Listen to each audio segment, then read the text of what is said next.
আওয়ামী সরকারের পতনের পর পুলিশের অনেক ঊর্ধ্বতন কর্মকর্তা কাজে যোগ না করে পলাতক রয়েছেন।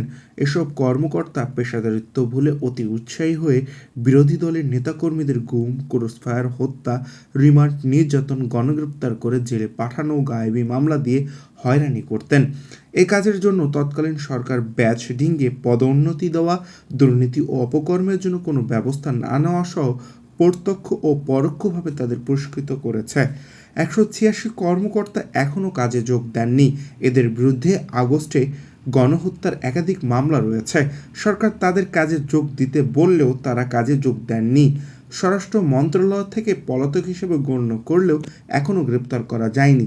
বিএনপির সাবেক চিফ হুইপ জয়নুল আবেদিন ফারুকের ওপর হামলা চালানো ডিএমপি অতিরিক্ত পুলিশ কমিশনার ডিবি হারুন ও রশিদ কানাডায় ও ডিএমপি যুগ্ম কমিশনার বিপ্লব কুমার ভারতে রয়েছেন। এছাড়াও জঙ্গি নাটকের হোতা পুলিশের অতিরিক্ত আইজিপি মনিরুল ইসলাম ভারতে পালিয়ে আছেন। তিনি ভারত থেকে সামাজিক যোগাযোগ মাধ্যমে উস্কানিমূলক পোস্ট দিচ্ছেন। ফেসিবাদের এই 12 ঊর্ধ্বতন কর্মকর্তারা হলেন সাবেক আইজিপি হাসান মাহমুদ খন্দকার, বেনজির আহমেদ, ডিএমপি কমিশনার হাবিবুর রহমান খন্দকার, গোলাম ফারুক, শরীফুল ইসলাম, অতিরিক্ত আইজিপি মনিরুল ইসলাম, অতিরিক্ত আইজিপি অপারেশন আতিকুল ইসলাম, র্যাবের ডিজিয়া ব্যারিস্টার হারুনুর রশিদ, ডিএমপি অতিরিক্ত কমিশনার হারুনুর রশিদ, ডিএমপি অতিরিক্ত কমিশনার খন্দকার মোহিত ও যশোর সাবেক এসপি প্রলয় কুমার জোয়ারদার। তারা ধরা ছোঁয়ার বাইরে। এ বিষয়ে পুলিশ সদর দপ্তর এআইজি ইউনুল হক সাগর জানান, যাদের বিরুদ্ধে মামলা রয়েছে সেসব মামলা তদন্ত করে তাদের আইনানুগ ব্যবস্থা নেওয়া হবে। পালিয়ে থাকা একজন অতিরিক্ত আইজিপি দেশের একটি জাতীয় গণমাধ্যমকে বলেন, তাদের নামে ডিএপিতে 3টি মামলা রয়েছে। এক্ষেত্রে তিনি কর্মক্ষেত্রে যোগদান করেননি।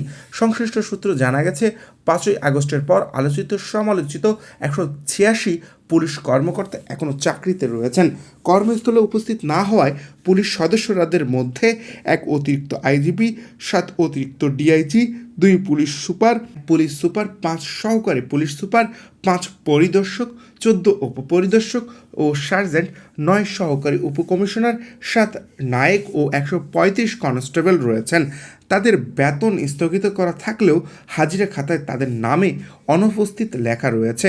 সূত্র জানায়, ঢাকা মহানগর পুলিশ ডিএমপির সাবেক অতিরিক্ত কমিশনার হারুনুর রশিদের নামে 38টি, ডিএমপি কমিশনার হাবিবুর রহমান নামে 33টি, মনিরুল ইসলামের নামে 11টি, সাবেক যুগ্ম পুলিশ কমিশনার এস এম মেহেদী হাসানের নামে 11টি, ডিএমপি ওয়ারি বিভাগের ডিসি ইকবাল হোসেনের 8টি, র্যাবের সাবেক প্রধান হারুনুর রশিদের নামে 5টি, ডিএমপি যুগ্ম কমিশনার বিপ্লব কুমার নামে 27টি, ডিএমপি সিসিটি সাবেক অতিরিক্ত কমিশনার মোহাম্মদ আসাদুজ্জামানের নামে 3টি, ডিএমপি অতিরিক্ত কমিশনার মহিউদ্দিন নামে 2টি, ঢাকার রেঞ্জ ডিআইজি সৈয়দ নুরুল ইসলামের নামে 1টি মামলা রয়েছে। সূত্র জানায়, ফেসিবাদের পুলিশ কর্মকর্তা হিসেবে পরিচিত সাবেক আইজিপি হাসান খন্দকার যখন আইজিপি ছিলেন তখন অনেক ঘটনা ঘুমে যেত।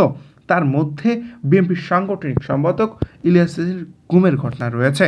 দেশের একটি জাতীয় সংবাদ মাধ্যমে এ তথ্য উঠে এসেছে। বাংলাদেশ, লন্ডন।